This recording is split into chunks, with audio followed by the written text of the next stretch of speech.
For sports on the AM show with me, Haruna Mubarak. We start with the Black Stars because assistant coaches Joseph Paintsil and Joseph Lawman are on the brink of being dismissed by the Ghana Football Association. The potential shakeup comes in the wake of intense criticism aimed at the technical team led by Otuado following Ghana's failure to qualify for the upcoming AFCON in Morocco. It is the first time the nation will not be participating at the continental event since 2004. According to Joy Sports sources, the FA is in talks with a Belgian and a Serbian to replace Paintsil and Lawman. The move is seen as an attempt to strengthen the technical team ahead of the 2026 World Cup qualifiers against Chad and Madagascar in March. Now, music and sports are both deeply rooted in contemporary culture, which provides heightened emotional connection to teams and leagues across the world. Black Stars forward Joseph Paintsil's love for the art has led him to pursue a career in music. Daniel Cranton tells his story.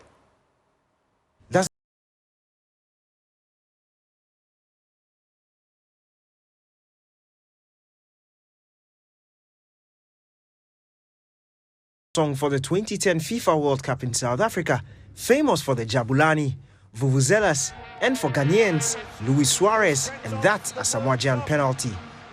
Hearing that song instantly brings back memories of the tournament, proving how music and sport have had a long-standing relationship for decades, with the two almost inseparable.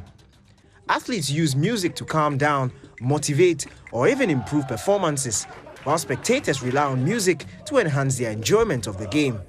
The lives of musicians and sportsmen are also kind of similar, sharing commonalities such as performances before large crowds, extreme followership, and the need to perform at the highest levels over and over. Music and sports truly go hand in hand, so much so that some professional athletes occasionally find themselves venturing into music even while still active. And the examples are plenty.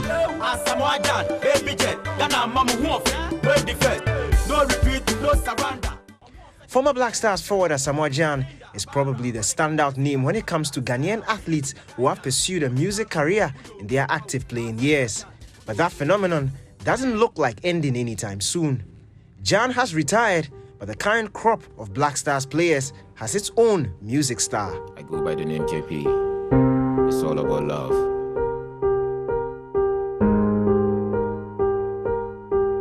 You my one and only, just hold me slowly. For Joseph Paintsil, music has always been his first love.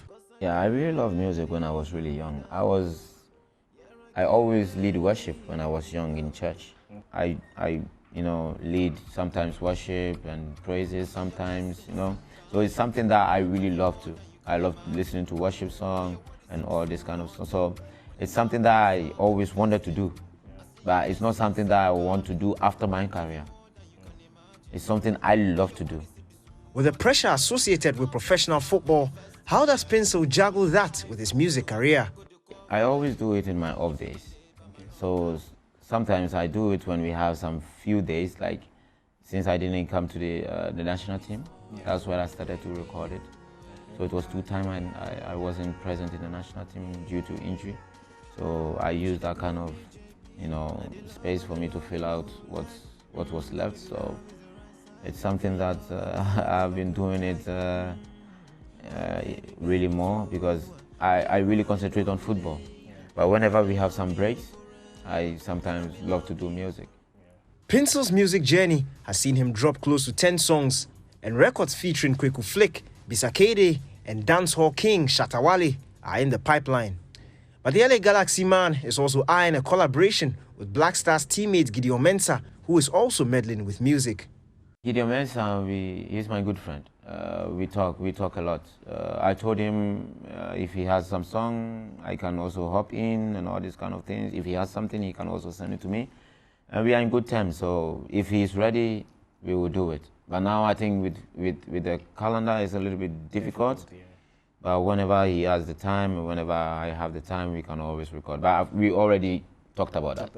2024 ended in a perfect possible way for Paintsil, winning the MLS Cup with LA Galaxy in his debut season and he performed his latest song, Blessing, at the Victory Parade, with teammates and fans enthusiastically singing along.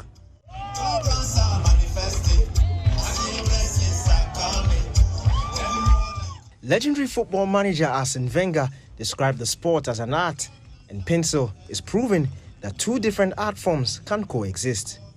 For Joy Sports, my name is Daniel Kranting.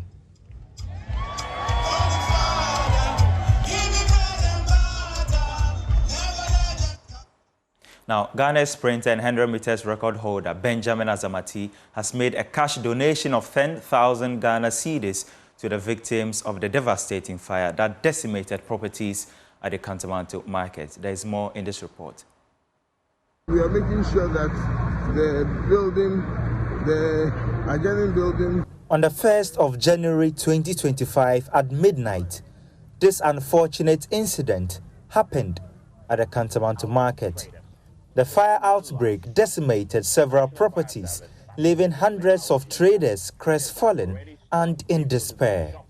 As a result, Benjamin Azamati showed his act of benevolence with financial support in an attempt to alleviate the burden of those affected. On behalf of Benjamin Azamati, we present this cash donation to the victims of the affected fire that ravaged the Kantamanto community. So, on behalf of him, we do this donation to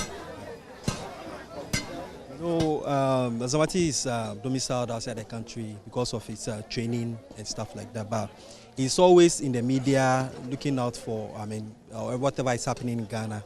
And he reached out to me yesterday about the recent fire outbreak in Kantamanto, and it was one of his wishes to, share his benevolence to the victims that were affected in this ravaging outbreak. So he sent a cash donation to the victims that were affected, and then his condolences and then his support or solidarity with them too. It's very devastating. If you look at where we came from, all the structures were bent. You can't even pick anything out. So it's like they have to start from somewhere. They have to build from somewhere. And you talk of people's livelihood and then their hard-earned money and then all their investments. So it's very clear that the fire really caused a lot of damage here, if you could see. Well, first of all, I want to thank God for the life of Benjamin Azamati. I'm told that yesterday was his birthday, so more or less like a birthday package that is given to Ghana. We thank him for his sense of concern. Actually, a lot of donations, we have received a lot of donations, and this is another one that has come even to help us read the pressures, financial pressures and economic pressures that our people are facing. So we appreciate it. We are grateful, so grateful. It will help us in a long way. Other sporting personalities are also encouraged to show support for the victims. Work has already begun for the reconstruction of the destroyed shops.